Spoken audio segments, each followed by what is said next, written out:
Welcome to the Peace Talk, this time with Clare Daly. She's an Irish politician, member of the European Left in the European Parliament. She studied at Dublin City University and was twice elected president of the Students' Union. In many regards, she's a voice for peace. She criticized Barack Obama's foreign policy. She also criticized Simon Kononeni's willingness to send Irish troops to Mali, and she also criticized the Euros drone attacks. Dear Clare, I'm very honored that you found the time for this interview. Delighted to be invited. Thank you very much. Let me start with a personal question. I'm very curious. What did motivate you to get involved in politics? Oh God, at my age, it's hard to look back to the beginning, but I suppose for me, politics is just people trying to change things, to try and make things better. Politics for me was when I was a student, being active in the Students' Union, when I was in my job, being a shop steward, when I was in my community, trying to change things and get active. So I was very much involved at grassroots level, and through campaigning, we became, I suppose, to understand that, well, there were people in power making the decisions. And while it's one thing to criticize externally, and that's very important, I think mass action is the best vehicle for change. At the same time, we had a responsibility to put ourselves forward into elected positions, to run for office, to put forward ideas for change. But when you get a platform, then I see it very much as just a platform to organise from. So I got elected as a local councillor in my community, eventually after a lot of trying, as a member of Parliament in Ireland for a number of years, and then the European Parliament as well. So each of those really, it's a platform to organise from. It's about trying to change things to make things better. That's otherwise, what's the point? I mean, too often elected positions, people get elected into them, and then from the first day they get in, their whole focus is just on getting back in the next time. For me, that's absolutely pointless. So, you know, if you have a position, you might as well use it. Yeah. So it maybe it will sound like a rhetorical question, but to change things, in order to change things, you have to start with an analysis from a starting point that you see the world and the injustice, war, and the exploitation and the forms of capitalist productions and so on and so forth. And then you start asking yourself, hey, how can I change the world? So did you ask the same questions? Absolutely. I mean, I suppose I began to be politically active when I was in college. I suppose it was at a time of the 1980s when in Ireland there was massive cutbacks in student education, and any of my peers to get a job would have had to go to England. Really was the escape route for Ireland, always the root of many of our problems as well, but the escape route in other ways. So people couldn't get jobs in Ireland, huge economic difficulties and so on. So we got involved in protest action, but it was through that to say, well, that's not enough. You've got to get to the heart of the system and the way it's organized. I got involved in left-wing politics. I was involved with a Trotskyist organization who very much would have studied all the greats, Marx, Engels, our own Irish socialists like James Connolly, Jim Larkin, and you know, basically an analysis that the people in power and the means of production are in the hands of a very small minority of people, and that the majority of people are excluded from the benefit of that wealth. And I think if you have that understanding, and you understand that the state is built to prop that up and keep that there, and the media is there to be a mouthpiece to protect that status quo, and an understanding that actually electing people and voting for people is only part of the equation. You know, we in the European Union here, we hear morning, noon and night about our democratic values, but I mean, what is democracy? For Western governments in the EU, it's having the chance to vote every couple of years for someone who'll do the complete opposite of what they said they do, and you've no right to remove them. You've no control over your life or the decisions they make. If that's democracy, well, it's pretty pathetic. So that wouldn't be something that, you know, I would think is worth fighting for, really, you know. So real democratic control means people being involved in their lives at local level, in their workplaces, whatever. So yeah, very much, I think you're right. You do need an ideology, because I was a member of a left-wing Trotskyist group for many, many years. and I'm very thankful for my time in that group. I think I received a political education in it, but my journey led me to believe that actually in many ways political parties are part of the problem, and can become bureaucracies or all about supporting the party and boosting the party. And I think if you're kind of doing that, then the common good can get overlooked. The needs of the party become supreme. So I left the party and became independent when I was in the Irish Parliament, and I've been an independent since. And I think for people outside of Ireland, Ireland has always had a tradition of independence. They don't really get it because the political system in the rest of Europe doesn't really allow people to be independent. It's very, very difficult for people. Now, it wasn't easy for us either. Like, I have to say, a lot of backbreaking and campaigning work went into getting that. It took me years before I was in the Irish Parliament. But just because you're independent doesn't mean you don't have an ideology. And I think that's important. We very much do, you know. Yeah, I understand. Yeah, it's inspiring what you're saying. Talking about democratic values, and I can see in the background you have the flag of Catalonia. It's also it's funny because they are it's like the hegemony of liberal democracy. It doesn't allow autonomous spaces. For example, the Irish problem, they want to, and Scottish, they want to be more autonomous from the British Empire, and so on and so forth. Catalonia was one example, and so on. We see the Zapatista in Mexico, Rojava, and these are spaces and societies and maybe states, which we can call them. And the international community do not recognize these spaces, these autonomous spaces. So yeah, it's always funny talking about democratic values.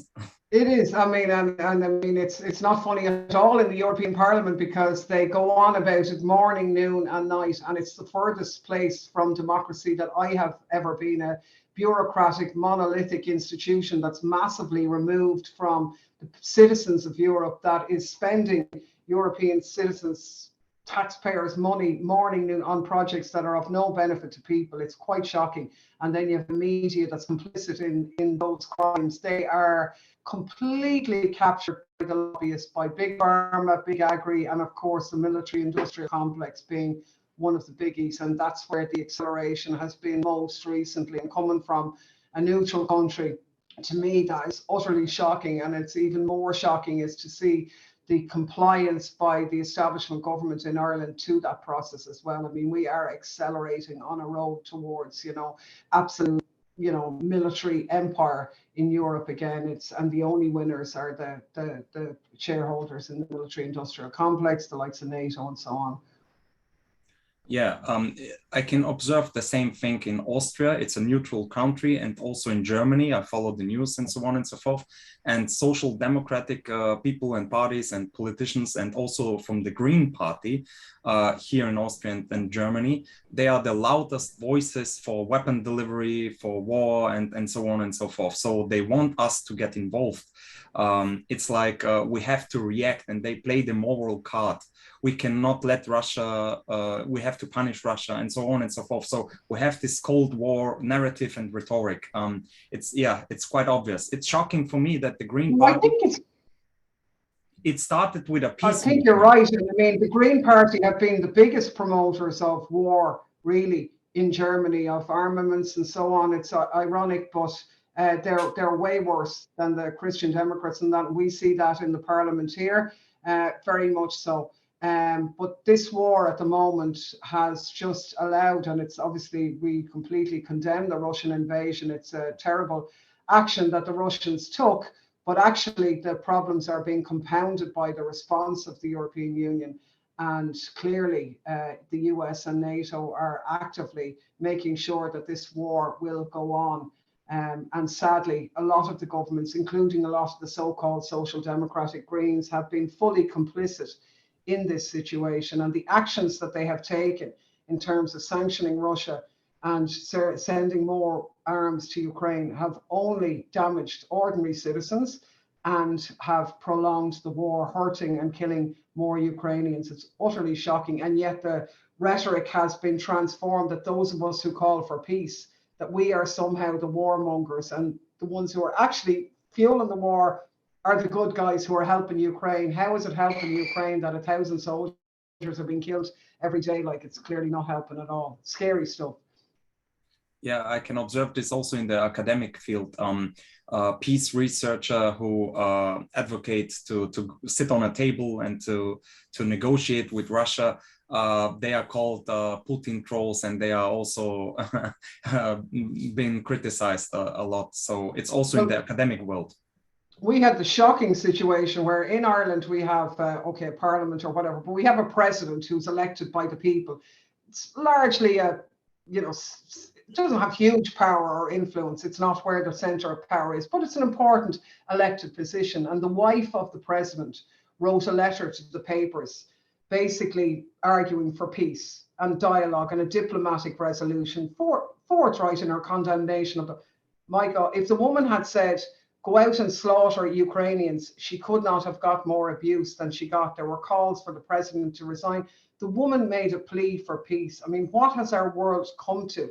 That people who call for peace are being demonized in this way. And you've got to say that the propaganda machine, which we've always known has been present, like the National Endowment for Democracy and these US-funded think tanks who fund the media throughout Europe, have positioned themselves in all of our countries to on tune attack anybody who challenges that narrative. And it is really scary that they talk about authoritarian regimes in Russia, and indeed Russia is quite authoritarian, as indeed is Ukraine, but that's precisely totalitarianism and authoritarian, where we can't have a different view on how the war might be ended, because that's the crime that I'm guilty of, that I'm, if you like, have been demonized in Ireland for, because I don't support the war. I want it to end. So presumably they do, but actually they don't, because the establishment in Europe doesn't want it to end. Well, Europe probably does, but they've just completely sold their soul to the US. But the US and NATO want this war to continue. And the government in Ukraine has been complicit in its role in that so far. And I don't know why, because it's Ukrainians who are the victims of that. And I mean, we have to do what we can to try and argue for peace. My only hope is that it's beginning to change. And I really think it is, because certainly that early frenzied jingoism is different now. It's definitely different. And as the cold winter bites in and people realize that they're paying huge prices and that they're cold and job losses and economic problems, and yet the war is continuing, they're saying, well, our suffering isn't helping any Ukrainians, but somebody's winning out of this, and it's not ordinary people anywhere. So hopefully that message will register and we can build a mood to get the war stopped. Yeah, I totally agree. And I can observe that the left is divided. For example, I've traveled now to Bulgaria. I came back yesterday, and I can observe that, for example, I met some Stalinist people that they believe that if you are not with Russia, you are automatically supporting the stronger side. So it's called NATO. And in my opinion, it's also a wrong position. It's like it's the opposite position of the NATO. For example, the NATO is saying if you are not against Russia, you're you're automatically with Putin and you're a Putin troll and so on and so forth. So we have both these extreme positions. And we can observe it also in the left, which is, yeah. So to be neutral, to be for peace, it's like you are an outsider. Yeah. Well, I mean, I would be accused in Ireland of having that a lot of our speeches would have been played on Russian television, and supposedly in Ireland the narrative is that we are the darlings of the Russian Politburo or whatever they are. I don't know, but that's complete and utter nonsense. But I have no gripe with Russia. And when people say to me, oh, you're pro-Russian, I say, well, I'm not pro-Russian, but the difference between me is that I'm not anti-Russision. I'm not pro-Irish. I'm not pro-anything. I'm pro-peace. And that is decidedly different. And it's interesting that in this war, I mean, you take a huge movement in Ireland against the Iraq war, but nobody said, I stand with Iraq. They said, stop the war. That was the slogan. Like, nobody said, let's send arms to Iraq. They said, no, let's stop the war. And I mean, that's what we're saying. But I mean, in pointing out, while I don't excuse Russia's actions, I'm very clear that what has contributed to them is the security threat which Russia felt because of the antics and the interference by the US and NATO. And that doesn't excuse them invading a sovereign country, but it does help to explain it. And I certainly don't buy into this ridiculous nonsense that Putin is some crazed lunatic trying to take over the whole world, this demonization of Russians, the Russophobia. That's a narrative that's been built up to support the military-industrial complex.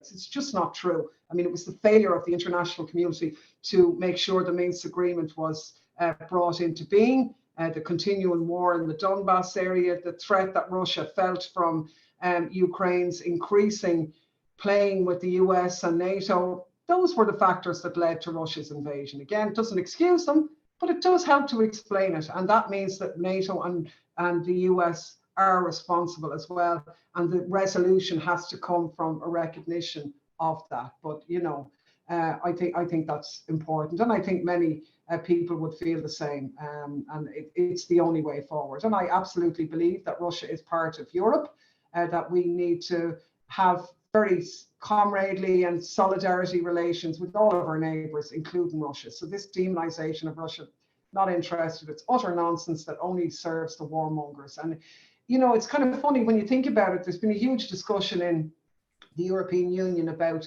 you know, Poland and Hungary and these former, Stalinist countries who were kind of, rule of law and problems with democracy and all of this, and they weren't playing the game. But actually, it's the Baltic states now and Poland and that reactionary anti-Russian element who are now dictating the policies of the European Union, and the old powers like France and Germany, who in the early days before the invasion tried to, I think, get a resolution to this conflict, who are now silenced. And it's those crazed anti-Russian elements who are leading the policy in the European Union, to the great glee of the arms manufacturers.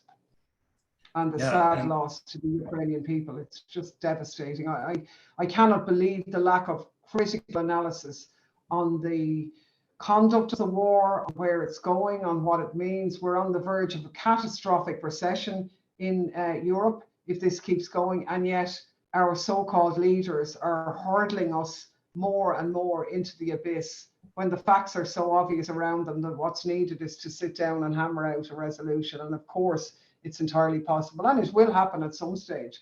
The only question is when and at what cost.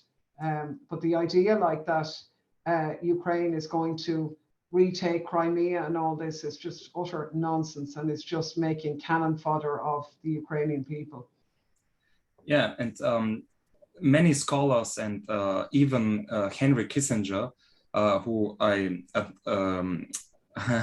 have to admit I'm not a great fan, but they take into consideration the security interests of Russia and the NATO expansion and more and more towards the Russian border and so on. So we have John Mearsheimer, we have Stephen Walt, we have Henry Kissinger and so on, and many intellectuals more. So, and these are not left-wing, theoreticians. So these are conservative and maybe liberals.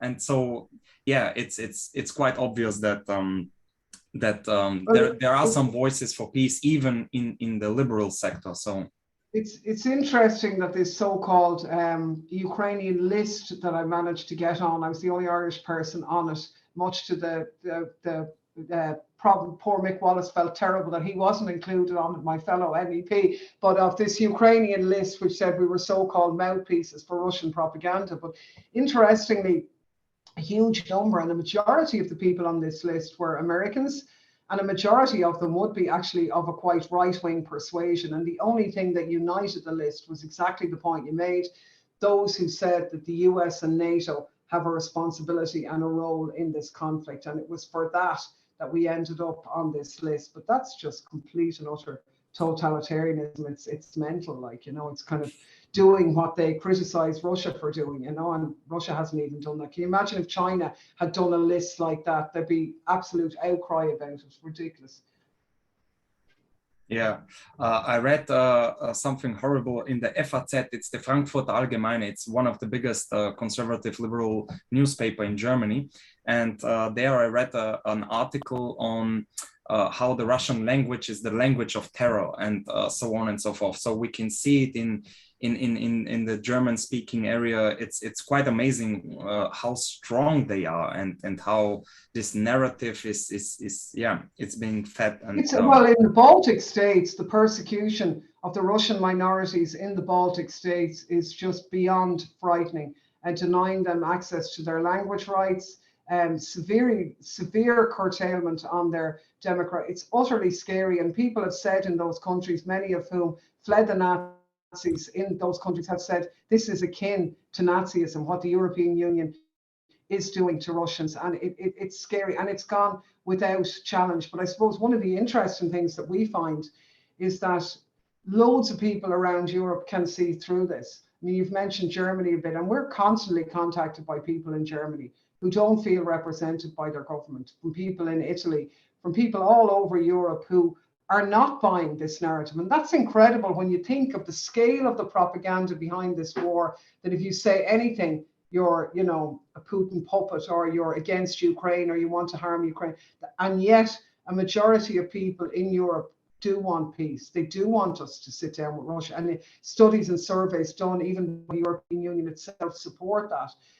But nowhere are the people in power reflecting that. And that's a good, I suppose, analysis, or a bad one, depending on exactly the problem in the European Union. It's a complete disconnect between the citizens and the ruling elites. And this war is only going to make that even bigger, and the divide greater. And you'll see the splits between the former Soviet EU states, old Europe, and those splits very much beginning to emerge.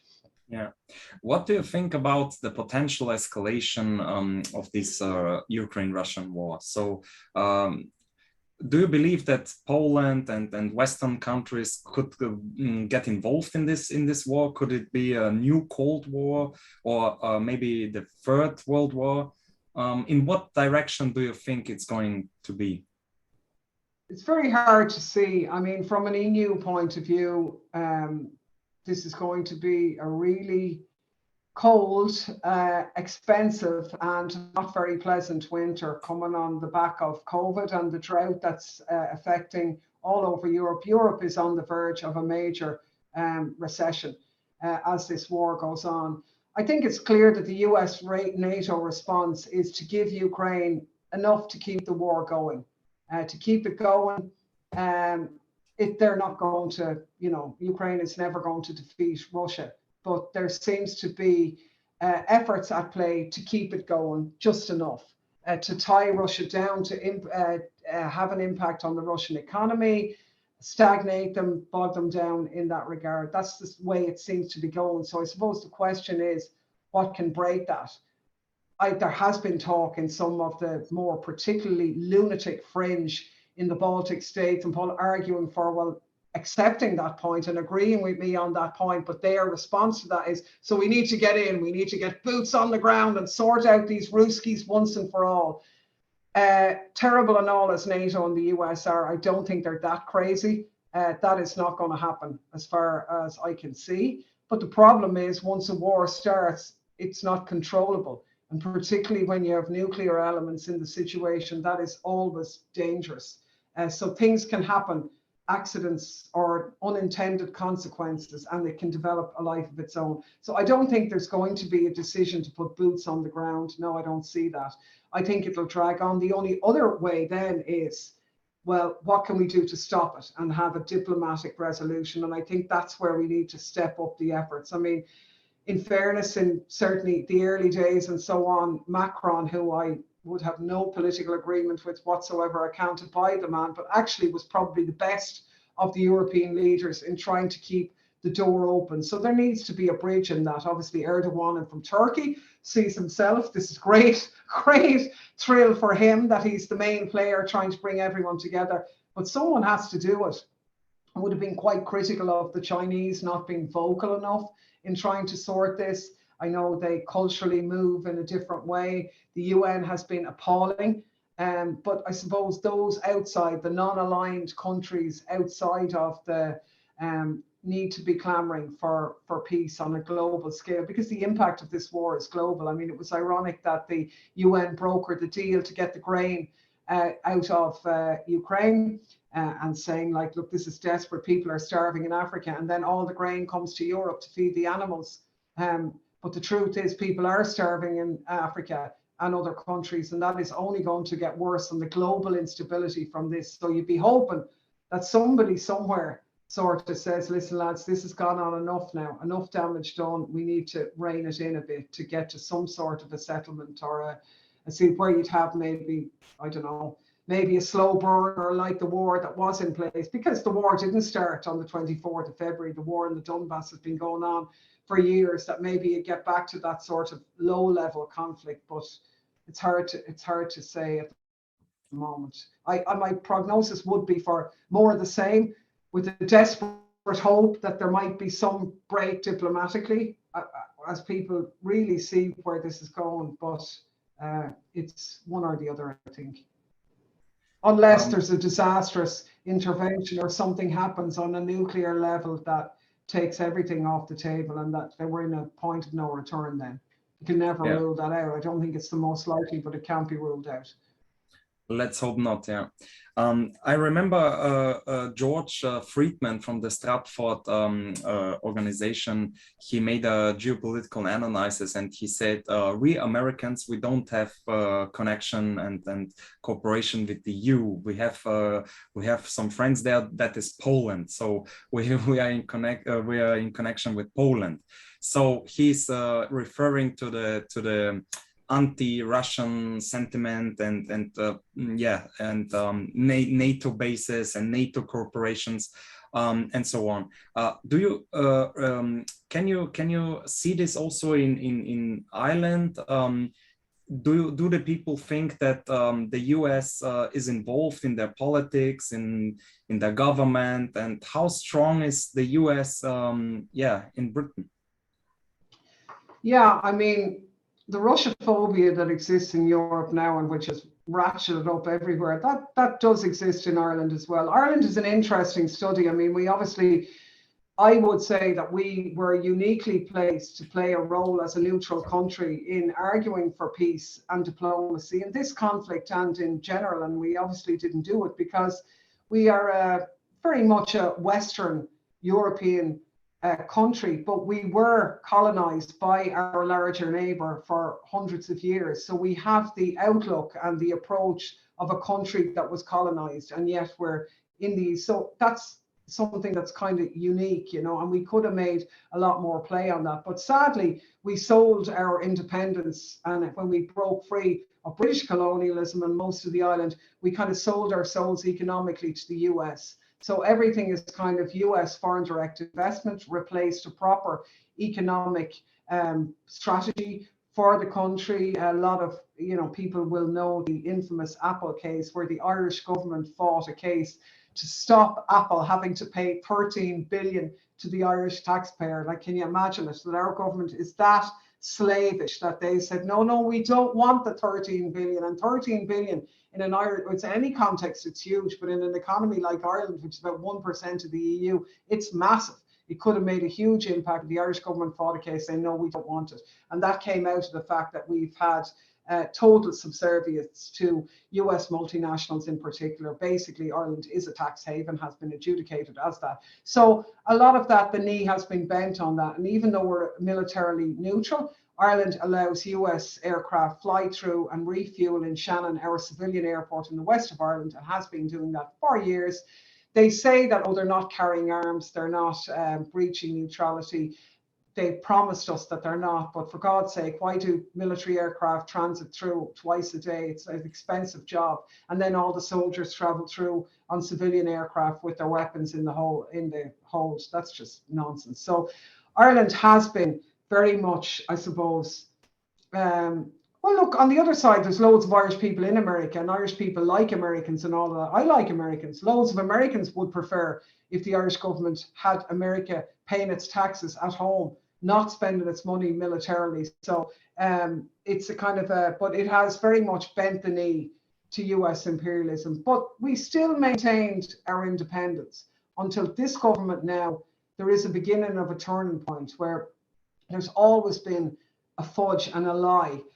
You know, the people love our neutrality. It's been the reason why we voted against many treaties. Irish people kind of want to be friends with everyone. That's kind of the way we are.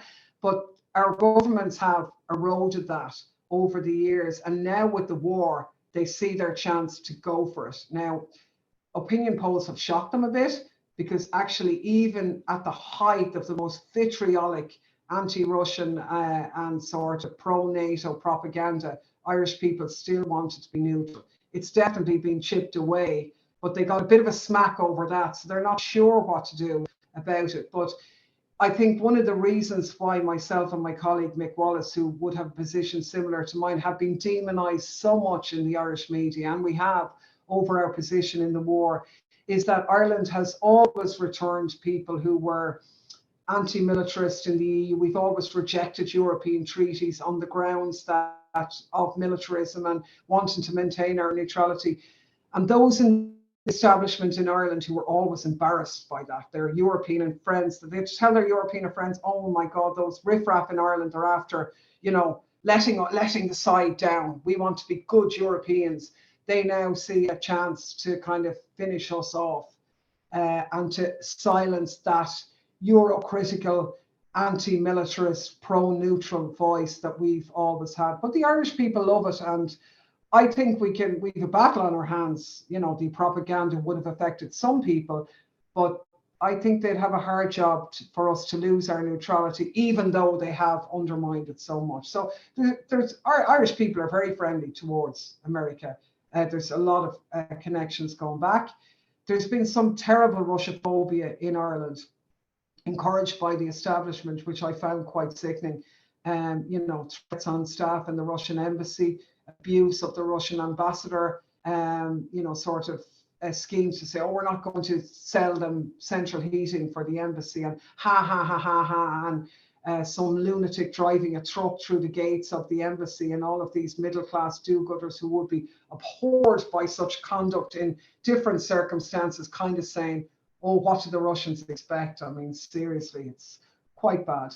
But look, we're not immune to that.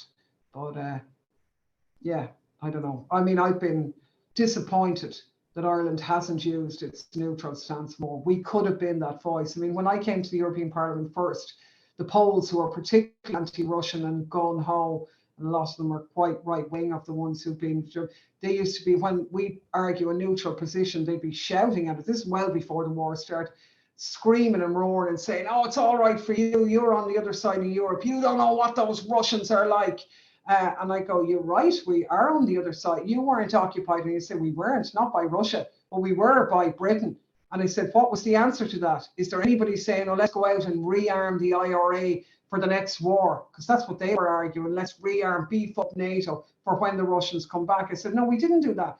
We organised, there was a peace agreement. And in fairness, the international community, including the US, played a good role in that. That's the only resolution to this conflict. And it's the same in terms of our dealings with Russia. We share a continent with Russia. They are our neighbour. There's, I know, loads of absolutely lovely Russians. They're no better or worse than Irish people, English people, Ukrainians, whatever. We're all internationally, people are the same. It's the people in power who've misused it. And I suppose that's the challenge of ordinary people everywhere, is to try and wrestle back that control. And that brings you back to your first question, is why do we get involved in politics, is to try and do that. But I think for people, listen, elected politics doesn't do that. Generally speaking, it's ordinary people organising collectively that does that, pushing people who are in power. And that has to be the strong voice. And I suppose it's been a bit absent in this war because of the scale of the propaganda. But I do think as winter bites and as life gets really difficult for people all over Europe, that's going to change. People are going to take to the streets in greater numbers to demand peace and fairness, because they're not getting it now. Yeah. Talking about neutrality, I was talking to Professor Heinz Gärtner, who is an advocate for neutrality, and I mentioned that I can observe hypocrisy in the Austrian way of neutrality, because nowadays we condemn Russians' invasion, and yes, it was a war which is awful, and it was not within the international law and so on and so forth. But why did Austria said they didn't comment, for example, the Iraq invasion, the Afghanistan invasion, the drone attacks, which was made by Barack Obama, if I don't mistake, which received a peace prize. So I can see a hypocrisy in the Austrian way of neutrality. Maybe it's the same with Ireland. So yeah. I think it's quite different. I mean, there's supposedly, say, what, 6 or 7 supposedly neutral countries. Well, there were, like, so, but I mean, like, let's face it, Finland and Sweden were never neutral. Like, you know, they're firmly, really, you know, we're firmly in that militarist camp already. I think it's different, the likes of Malta and so on. I mean, what's the point in, you know, and I think ourselves, Austria was kind of different. Austria's, but I find all of the MEPs across the board from Austria, it's a different type of neutrality. They very much take sides. They're very much, anyway, always did. And I think Anne would be quite, when I say pro-militarism, they didn't have a problem with militarism. So to me, being neutral is also about being about demilitarization for me. With the Austrians, it never was. Any of the ones I came across here from the different political groups weren't like that. So I think it's kind of different in that regard. But like Ireland is trying to change, and now we're in, much to my dismay, or the establishment in Ireland are trying to change it. So they're up in defence expenditure. They're slowly submerging us in European alliances and agreements. I'm sure, what's the harm? We're not doing anything militarily. We're just exchanging information. We're only going on a training mission, or we're only learning about cyber security. But all of that cooperation is bringing us more and more. And you can see that with the EU's strategic compass. They're trying to bring everybody on the same page, but they won't succeed in that. It's patently obvious.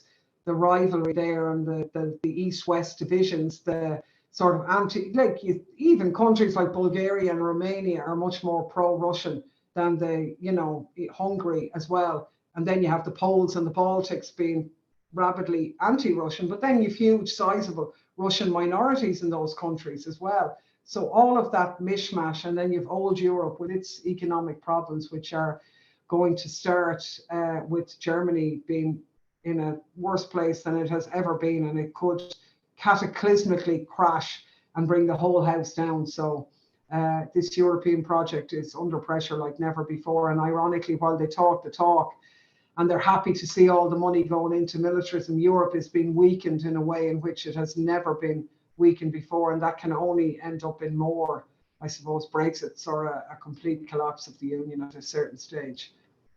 Yeah, I understand. Let's jump to my last question. How strong is the left in Ireland? That wouldn't be great now. Look, that's a complicated question, I suppose. It's historically, I suppose, there's been a problem in Ireland because of the national question.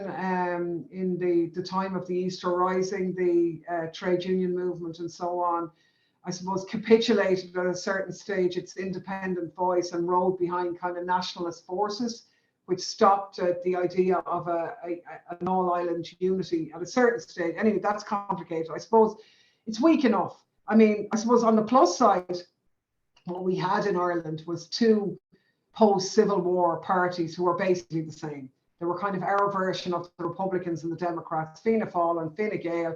And between the 2 of them, each one or the other ruled all throughout the 1900s, one or the other. And often with the help of the Labour Party, who's kind of a social democratic party, terrible. They used to go in as a minority partner and then be annihilated at the next election.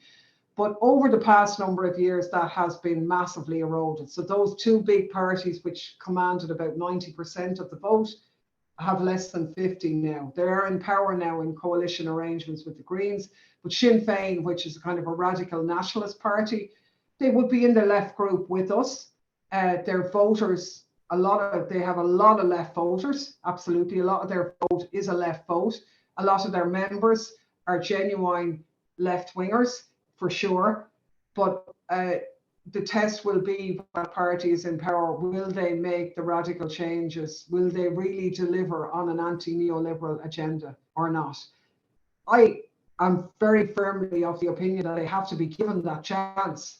I'm not saying I have an illusion that it, but that's really important. And I think Sinn Féin coming to power, they probably won't have enough on their own, but through other like-minded independents. If I was in the Irish Parliament and Sinn Féin needed support to form an alternative government, I think it would be the responsibility of people who want change to go in with that and to give them their chance in government to see, because certainly the ones who have been there have made a mess. But as I say, are they really left? They're kind of a soft left.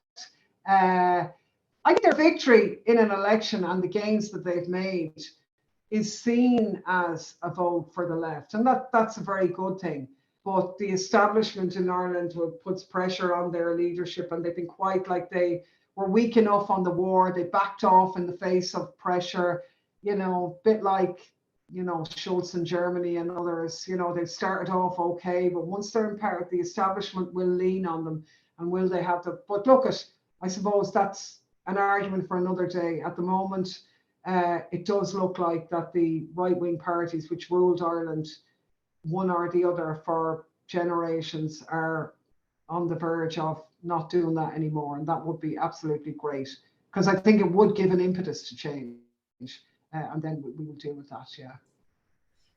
Dear Claire, thank you very much for your time. It was an honor discussing politics with you. Thank you very much.